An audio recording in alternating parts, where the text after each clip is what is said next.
Hello, superhumans. Welcome to another powerful episode of Miracles of Consciousness Radio.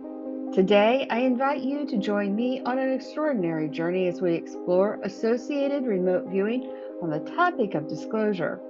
Christina and I share what we're seeing about the hidden truths, the unfolding revelations regarding disclosure. And if you've ever felt that there's more to our story than what we've been told, then this one is for you. And if you're interested in developing your own abilities to remote view, remember, much of it lies in clearing old stuck energy that blocks your natural gifts. At the end of this video, I've included a short bonus segment that will help you begin your journey to start igniting your superhuman powers that you don't even know you have. But we all possess them. We just need to know how to awaken them and ignite them. So, let's get into it.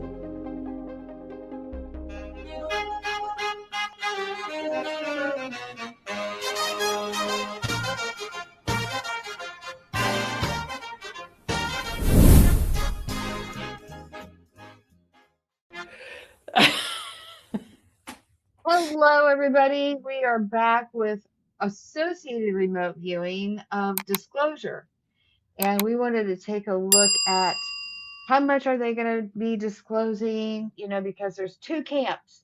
There's like the one camp that it's a psyop. And then there's the other camp that says, no, it's a real deal. And so we're trying to say, okay, break through all that noise, and what do we get energetically? And I gotta tell you, I guess this one did not surprise me. So I don't know, it's because I sort of been tuned into that world for a while. I don't know, but anyway, I'll explain what I got after you tell me what you got. It may not match. I don't know. All right. So, what did you sort of focus most on when you were thinking about it? My focus, or the question is disclosure going to reveal um off-worlders, live off-worlders. Okay. Because for me, when I think in terms of disclosure, it doesn't come in for me just for like off worlders. For me, disclosure is a much bigger thing. It for sure is a lot bigger thing, but it really Right. starts with the off-worlders because that's where all that technology is. Right. Right. Um, so, like, yeah, there are off worlders here. Like, come And they on. walk among you. They walk among us. I mean, I don't know how many times, Dolores Cannon talks about it. I mean, Yeah, but what's cool is that the government is saying, yes, they are confirming what for years is like, you're all wearing tinfoil hats. yeah. Well, You're all a bunch of conspiracy theorists. methinks he does protest too much. Right, So, right. And Roswell was, yeah.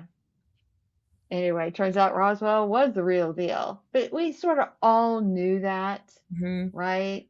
right. And I think we all learned. Well, I remember the Kennedy off. I won't say it out loud. Back in 1963, John and I are like a week apart or 2 weeks apart in birth. But at any rate, I remember that event and the years that preceded that, and how they would the news media would always say, well, it's conspiracy theorists. Well, it turns out conspiracy theory was coined by them to make you feel stupid for asking questions. Don't you look stupid for asking questions, which is why those people who maintain that Roswell was the real deal, they were made fun of, Hmm. right? Yeah. And if you saw a UFO, well, what have you been smoking? Right. That sort of thing. And I think my parents were that couple that looked at me like, "Oh, Sally, you're just running off into the weeds there if you believe in UFOs." Hmm. Until One evening it was dark, it was winter, so it was dark early. We were headed out to my sister's, just outside of town, and we looked up, and just above us, like literally right above our car, just above the treetops, was a very slow moving, big rectangular object. And my dad goes, "What is that?" My dad was a pilot. Mhm. So things in the sky he could recognize, but this thing was rectangular, no sound, no sound at all. And it was gliding, and it was going in from northeast to southwest. And I was like, we got to get to the airport and jump in the plane. Well, the airport that was by my little town didn't have lights, and it was dark. So, it wasn't like we were going to get in the air.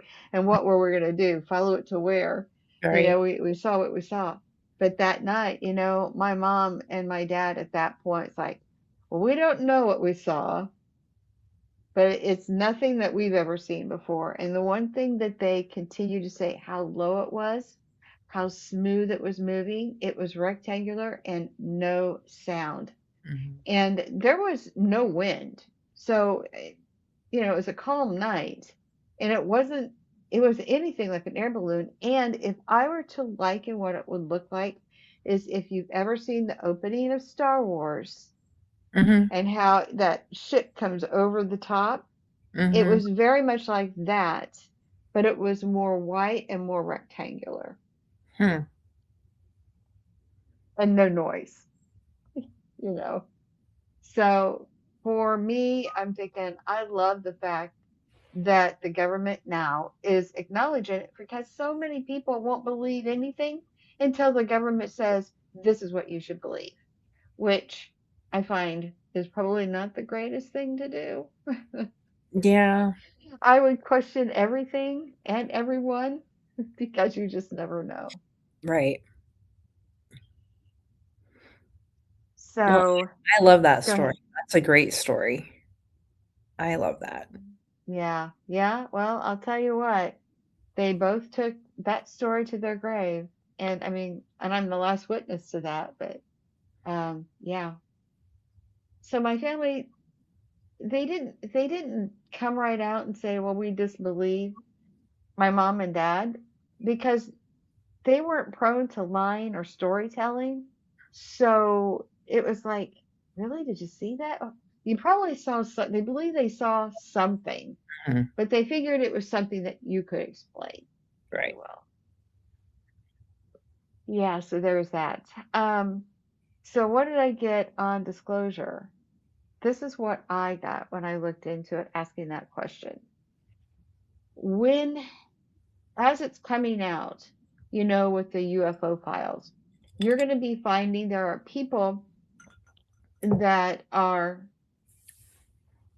kind of like, there's nothing new here. This is stuff that we've already known. And then in the other camp, there is sort of this shock value. And I think if you look at the different sort of camps, if you will, it's almost like those of us who've been studying the UFO phenomena, or even open to the idea, or have had our own experiences with them, then everything that, we watched, the UFO files on TV, and, all the other great shows that sort of centered on that, we're like, yeah, that makes sense. Like they said, yeah, Roswell, real deal. So we're like, okay, Jan, can you give us anything new? While the other camp is like, whoa, give us a minute, you know? Mhm. Are we sure it's not? And then you put it in the framework of your belief system, which Mhm. seems to be happening. So very many, a lot of religious people will be saying, well, it's not off-worlders or aliens or whatever, it's demons. And I never got that it was demons. I think there are good aliens and bad aliens, just like there are good and bad people, But right? demons, come We're on. having a hard time getting out of the old mindset, because they didn't have, if you think about it, I don't blame them. If you're raised to think a certain way, you're going to Right. predominantly project that as an adult. Right. But at some point, we have to ask ourselves the hard question: could it be that these ancient texts were actually referring to like ancient aliens, like the show, and that was the only way they could, lace it into their mind? What could this be? Hmm. Because many of them didn't even know of North America, let alone, you know, Yeah. something off planet coming for them. So I feel like in some respects, there's going to be people, okay, yeah, there's nothing new to here to see.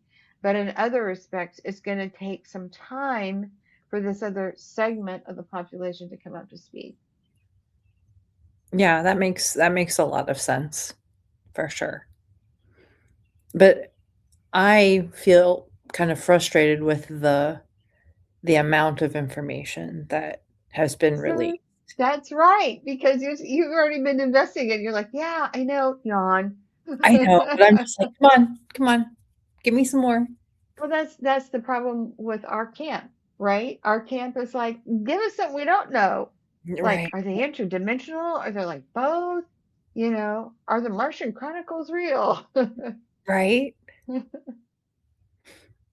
yeah, Inquiring minds want to know. Let's see that civilization on Mars, right? Let's see mhm, the pyramids. Let's see all that. yep, yeah. Well, I still want more information. I'm just saying. That's the other part. So when I looked into it, as I went further into it, I feel like it is going to continue to come, but it's going to continue to come slowly and Mhm, over time. But I also feel that there's a massive faction trying to shut it down.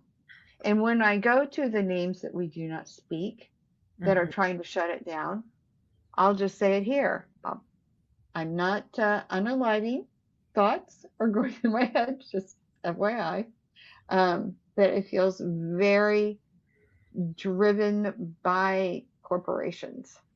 mm, They don't want this stuff out, and they wield way more power. And if you go back to Eisenhower's statement when he left office, right, yeah, beware the military industrial complex, and it has become an entity of its own. mhm, So I think this is why the president and senators and congressmen don't get a lot of what they want, right? Because they come and go. right, But the powers that be in these military industrial complexes are deeply rooted and not going. And whoever holds the biggest hammer holds the most power. This is why, in my humble opinion, that you have all these missing people. I think it's now up to 17 right, in various forms. right, I Anyway, the hard news that I feel, the last time we looked into McCaslin, mhm, we felt his energy very much still present, and I hope I'm wrong, right. Me but too. I'm not feeling him anymore. Yeah, same, same. We both, yeah, got the same. Yeah. So, any other thoughts or words on what you saw in Disclosure? I feel like I sort of dominated this conversation. It's And because it's that's taken so long. We had the holiday. right, and that's okay. I am looking forward to more information coming out. I'm looking forward to people coming up to speed and Do you see that happening anytime soon? Do you see anything that might be surprising to those of us that are already primed? I think for me what I'm excited about is um the movie Disclosure Day because I think that's gonna bring people up to speed really fast because I think there's some truth in there.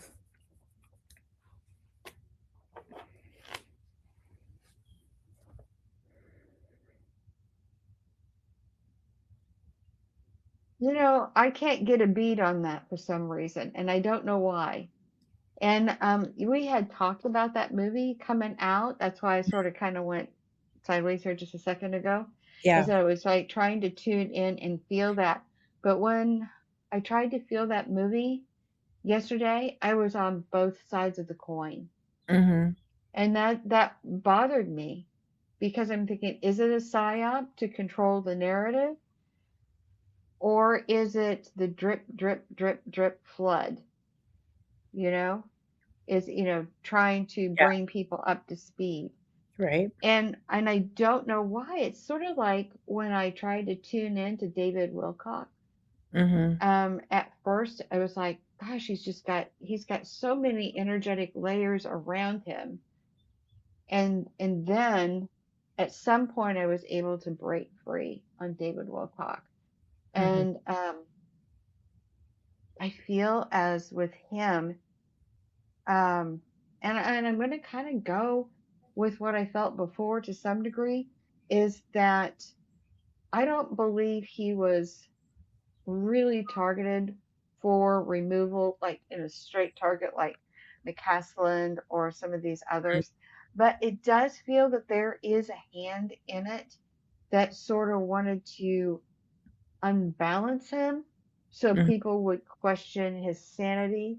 And I think this one thing led to another that led to this. And I know there are so many people that want to believe that he faked it, but I don't get that he did. I think he's like on the other side and he's like, what did I do? Mhm. It's kind of waking up. Like, what happened? Why did I do this? Mhm. So then I get feeling this urgency of needing to come back when I tuned into him. Mm. So I do feel that there was a faction trying to unbalance him, Mhm. and it could be because he was sort of a threat to that narrative, right? Right. Don't and so, but the thing of it is, he had too many eyes on him, so too many people would be saying, "Oh, I got questions about this." Mhm. If they went and did something like somebody who nobody knew General McCaslin's name until he went missing, Right. Did but a did lot you of people knew Wilcox. yeah, did you see that they released body cam footage of McCaslin's wife talking to police? No, what happened? There was just body cam footage, and you can hear her talking in the background, and they're trying to figure out, where could he have gone, what's going on, and she's talking about him being on different medications, and he's been having trouble sleeping and different things like that, and he wasn't, feeling himself. And I might have heard bits and pieces of it in another video where they were talking about it. But when I heard her talking, I thought, this is so odd. If this was my husband, I would have a level of urgency in my voice. And so Yeah. when I heard her voice, I felt like it's like she's reporting the neighbor's dog has run off. Yeah. Yeah, you would have I was put off by her because I was like, if my husband were missing, I would probably be crying. Hmm. I would be showing more emotion. Yeah, then, yeah, he's on medication and having a hard time. It's Yeah. almost like she was in place for the narrative. And Mhm. that still holds true. But again, here's the thing I have to say. And one of the things, this is the thing. Oh, this is the thing we need to check. Are we being blocked to see if he's still alive? Because you know what? That just came to me right now.